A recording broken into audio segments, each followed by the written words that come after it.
बिस्मिल्लाहिर्रहमानिर्रहीम, अस्सलाम वालेकुम। मैं मोहम्मद उस्मान और आप देख रहे हैं प्रोग्राम अरफराज और मकबूल जान के साथ।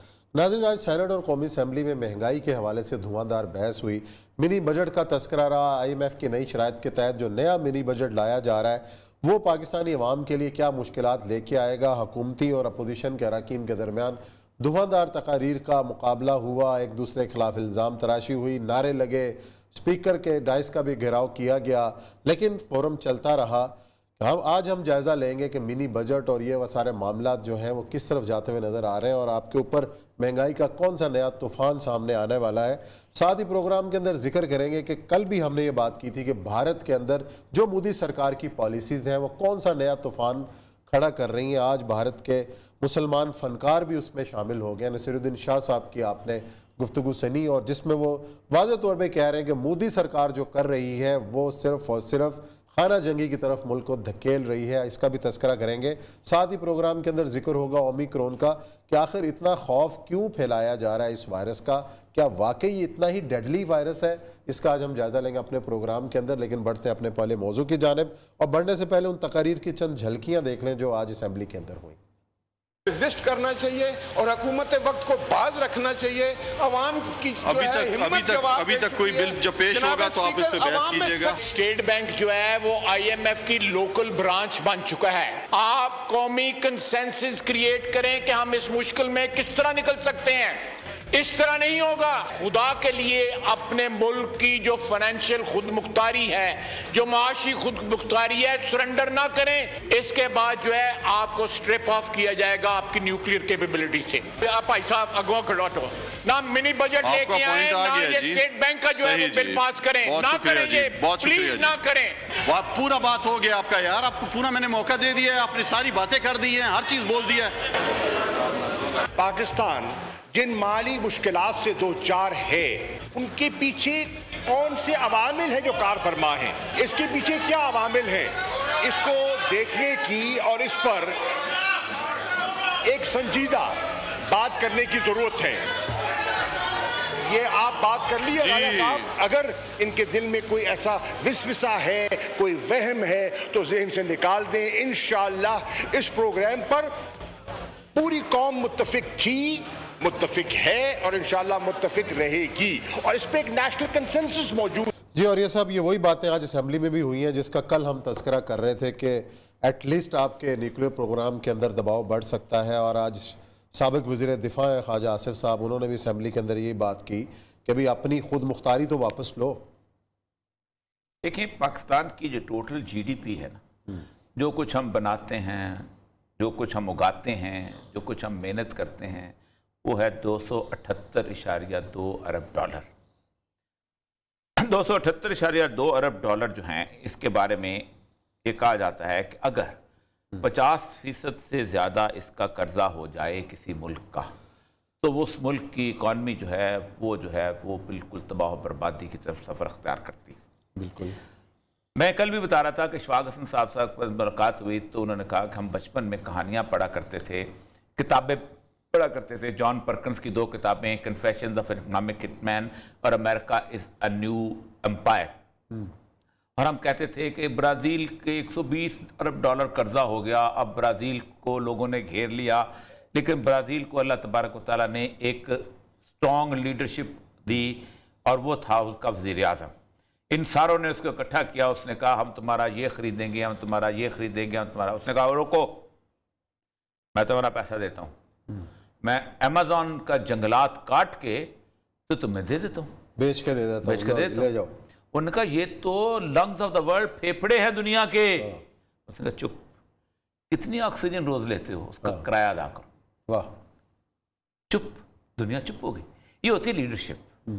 मैं कल हम रोना किस बात का इमरान खान साहब का कर रहे थे कि रोना लीडरशिप इस वक्त कैसे अभी। और ये सब कल की बात है। गुज़िश्ता जो 20 दिन से जो तुर्की के अंदर जो डाउनफॉल था लीरा का, कि एक स्टेज आ गई कि 9 रुपए पे लीरा आया और जो अर्दवान साहब ने जो काम ये किया कि डॉलर अकाउंट की बजाय लीरा अकाउंट खोलो, हुकूमत आपको ये फवायद देगी। रातों रात 24 घंटे आज आप डॉलर अकाउंट बंद कर दे, आज आप डॉलर अकाउंट पाकिस्तान के अंदर बंद कर दे, सब ठीक हो जाते हैं।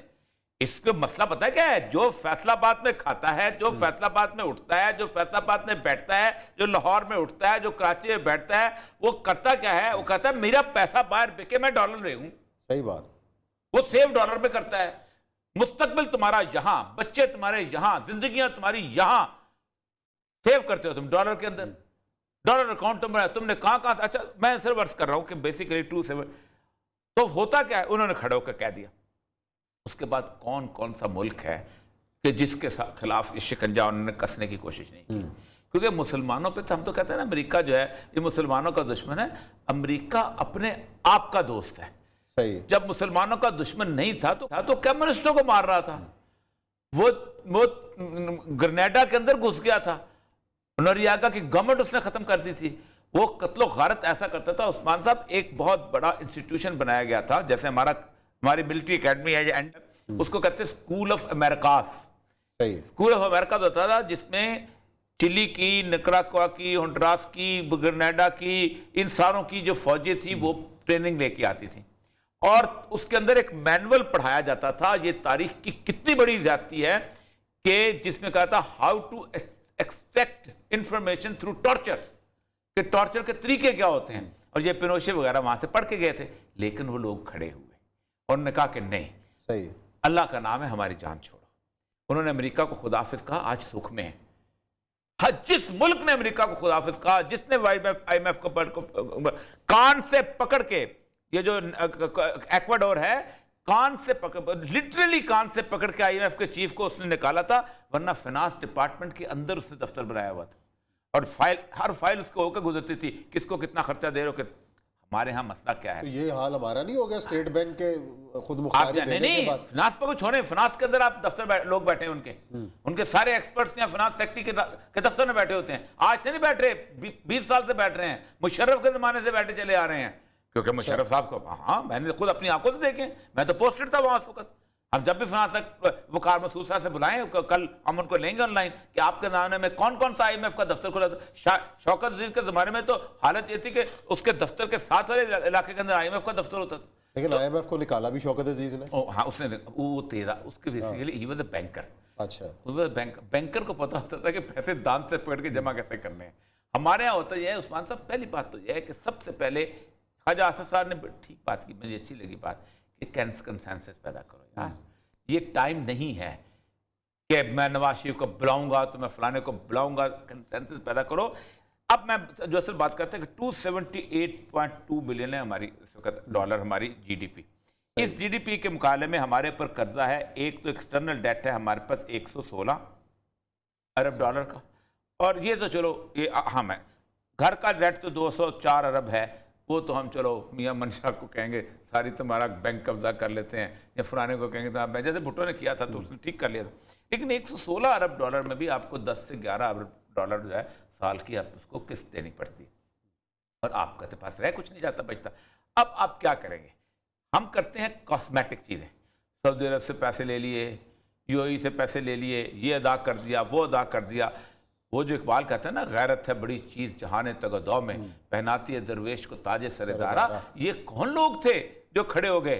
अच्छा, फिर सबसे बड़ी बात है, अगर आप ये समझते हैं कि आपको इंटरनेशनल सपोर्ट हासिल नहीं, तो आपसे ज्यादा जाहिल कोई नहीं है। इस वक्त पूरी दुनिया में जापान से लेके अमेरिका तक एक आवाज उठ रही है, गुज़श्ता 9 सालों से आवाज उठ रही है डेट जुबली की, कि जब तक आप इस दुनिया में अमन कायम नहीं हो सकता, इस दुनिया में सुकून नहीं आ सकता, इस दुनिया में इत्मीनान नहीं आ सकता, जब तक ये कर्जे माफ नहीं होते। और वो कहते हैं 12-12, 13-13 दफा कर्जा वापस ले चुके हुए हैं अमेरिकी और IMF के लोग, ये बैंकर्स ले चुके हुए हैं। ये साहूकारों की तरह खून चूस रहे हैं। People should refuse. अच्छा जी, आप रिफ्यूज, आप पाकिस्तान शुड लीड। पाकिस्तान मसला सा आ जाए कि पाकिस्तान का लीड कर। अच्छा, एक तो ये रास्ता है। अच्छा, दूसरा रास्ता ये है कि वो खौफ का रास्ता जो इन्होंने इख्तियार किया हुआ है कि हम दिवालिया हो जाएंगे। हो भाई, आप पहले मुल्क है जो दिवालिया होंगे। आप कहें जी हम नहीं अदा कर सकते, हम जब तक स्टेबल नहीं होते हम बैंकरप्ट हैं, हमें इतने साल की मोहलत दो, बेशक 10 साल की दो, बेशक 15 साल की, हम अपनी इकॉनमी को दुरुस्त कर ले, उसके बाद तुम्हारा कर्जा भी दे देंगे। वो एक नेचुरल सा फिनोमेना है दिवालिया का। हमारे मुल्क में अक्सर आपको पता है कि दिवालिया कहते हैं कि दिया बेसिक बैंकरप्ट कहते हैं कि जो दुकानदार होता था वो अपने दुकान के बाहर एक दिया जला देता था कि मैं कर्जे अदा नहीं कर सकता, तो लोग होते जैसे उससे अपना कर्जा डिमांड नहीं करते थे जब तक वो ठीक नहीं हो जाता। ये एक इंटरनेशनल बैंकिंग प्रैक्टिस है।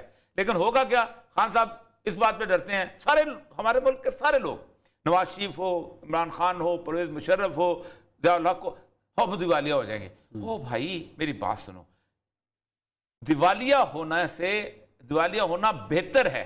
एक दफा तुम गाली खा लोगे लेकिन अपने मुल्क को स्टेबलाइज कर लोगे, बेहतर तरीके से आगे चलोगे। अब वो हमारे लोग भी खड़े होकर कहते हैं कि आपकी करेंसी कीमत बन जाएगी। मसला सर यह है कि अब आपने अपनी करेंसी क्यों गिराई? इसलिए गिराई कि आपके लोगों का माल बाहर बिके, और तो कोई वजह नहीं थी। किन लोगों को फायदा पहुंचाया आपने? इंडस्ट्रियलिस्ट को। क्या उस इंडस्ट्रियलिस्ट ने एक स्कूल भी खोला, एक कॉलेज बनाया, एक अस्पताल बनाया? ये जो CRRs कहते हैं, कॉर्पोरेट रिलीफ, सोशल रिलीफ जो होती है, कौन से मुल्क कर रहे हैं, कौन से अमेरिका खानादार कर रहे हैं?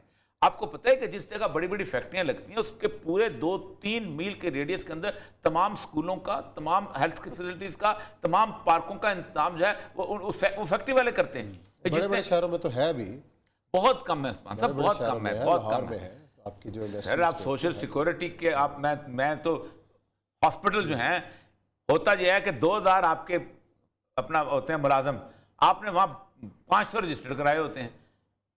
आप तो हालत यह है कि लोगों को डेली वेजेस, पाकिस्तान में गंद कितना है, चोरी, ये ऐसे नहीं है। आज मेरे साथ आप डिफेंस में चलें, कौन सा घर है जिसके घर के अंदर 4-4, 5-5 गाड़ियां ना खड़ी हुई हैं? कौन सा घर है जिसके अंदर रोज किस्म की तायुश की इंतहा है कि मैं कल फेज 1 में से गुजर रहा था, 5 घर मैंने देखे अच्छे खासे बने हुए, ग्राउंड कर दिए गए, उसके बाद नई इमारत पसंद ही नहीं है। ये कभी दुनिया में देखा है? ऐसा हुआ है कभी? आप इंग्लैंड में चले जाएं, बाकी चले।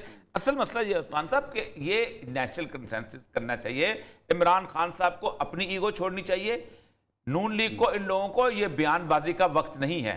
अगर आपने बयानबाजी में उलझे रहे तो बात वो सही है कि देन आपके पास बेचने के लिए कल भी यही सवाल उठाया था, ये जो उन्होंने कहा है ख्वाजा साहब ने, कंसेंसस कौन बिल्ड करेगा? जो वजीर आज़म है, तो वजीर आज़म की जिम्मेदारी है ना। वजीर आज़म को इनके साथ बिठाएगा कौन? कोई नहीं, कोई नहीं। तो फिर वज़ीर आज़म को फारिग करो, फिर कौमी हुकूमत बनाओ। अच्छा, हाँ, अर्जेंसी ऑफ द नीड यही है।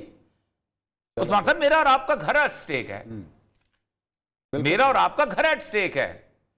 ये जो लोग GHQ में, इनका GHQ एट स्टेक है। मैं सच्ची बात कर रहा हूं। इमरान खान साहब शायद आपकी बात ये सुन लें, शायद बिठा लें, तैयार हो जाएं कि जो वो मिसाके मैशत कर लें, कुछ करें, लेकिन बैठना जरूरी है इन हालात के अंदर। या लेते हैं ब्रेक के बाद आएंगे तो प्रोग्राम का सिलसिला जारी रखें।